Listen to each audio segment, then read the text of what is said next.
أعوذ بالله من الشيطان الرجيم.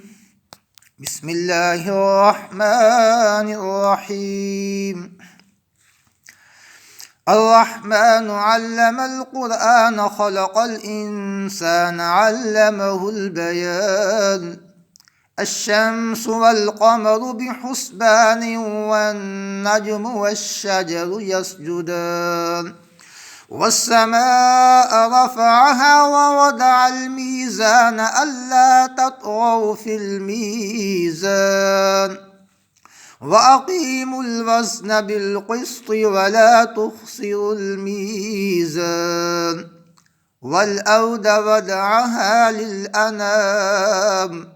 فيها فاكهة والنخل ذات الأكمام والحب ذو العصف والريحان فبأي آلاء ربكما تكذبان خلق الإنسان من صلصال كالفخار وخلق الجان من مارج من نار فبأي آلاء ربكما تكذبان رب المشرقين ورب المغربين فبأي آلاء ربكما تكذبان مرج البحرين يلتقيان بينهما برزخ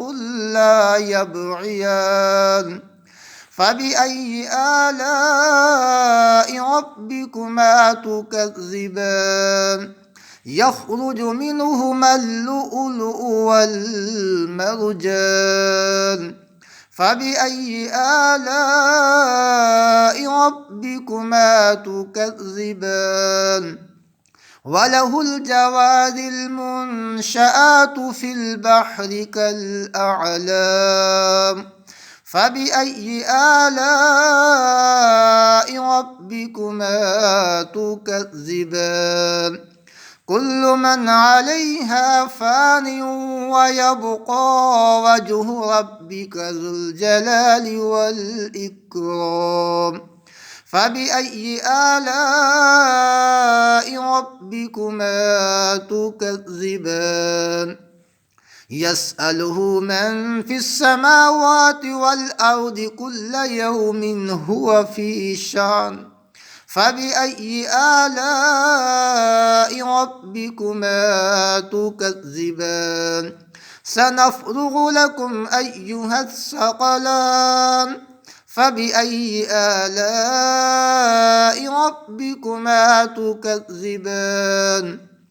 يا معشر الجن والإنس إن استطعتم أن تنفذوا من أقطار السماوات والأرض فانفذوا لا تنفذون إلا بسلطان فبأي آلاء ربكما تكذبان يرسل عليكما شواظ من نار ونحاس فلا تنتصران فبأي آلاء ربكما تكذبان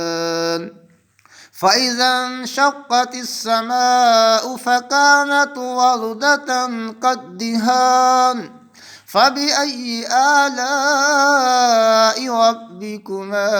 تكذبان فيومئذ لا يسأل عن ذنبه إنس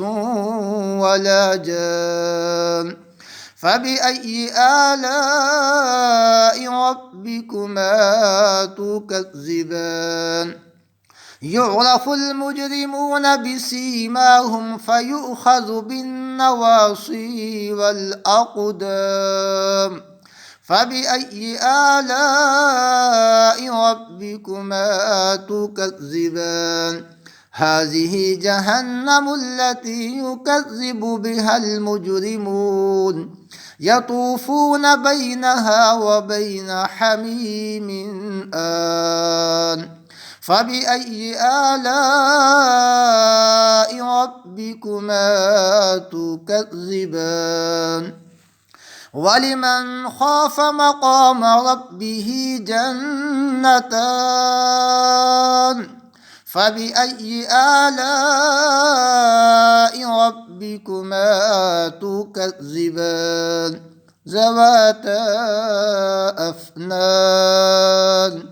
فبأي آلاء ربكما تكذبان فيهما عينان تجريان فبأي آلاء ربكما تكذبان فيهما من كل فاكهة زوجان فبأي آلاء ربكما تكذبان متكئين على فرش بطائنها من استبرق وجنى الجنتين دان فبأي آلاء ربكما تكذبان فيهن قاصرات الطرف لم يطمثهن إنس قبلهم ولا جان فبأي آلاء ربكما تكذبان كأنهن الياقوت والمرجان فبأي آلاء ربكما تكذبان هل جزاء الإحسان إلا الإحسان فبأي آلاء ربكما تكذبان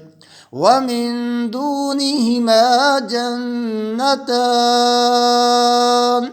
فبأي آلاء ربكما تكذبان مدهامتان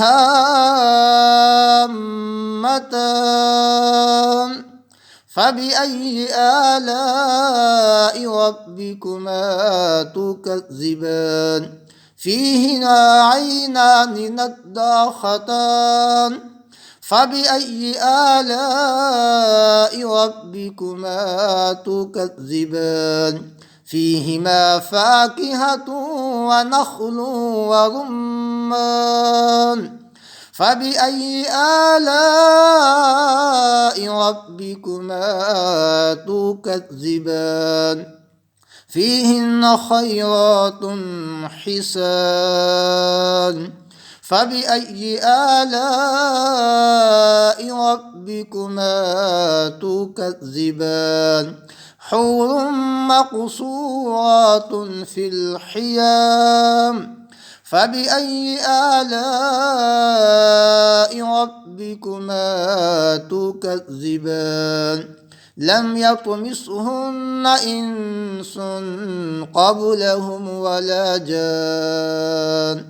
فبأي آلاء ربكما تكذبان متكئين على رفرف خضر وعبقري حسان فبأي آلاء ربكما تكذبان تبارك اسم ربك ذي الجلال والإكرام.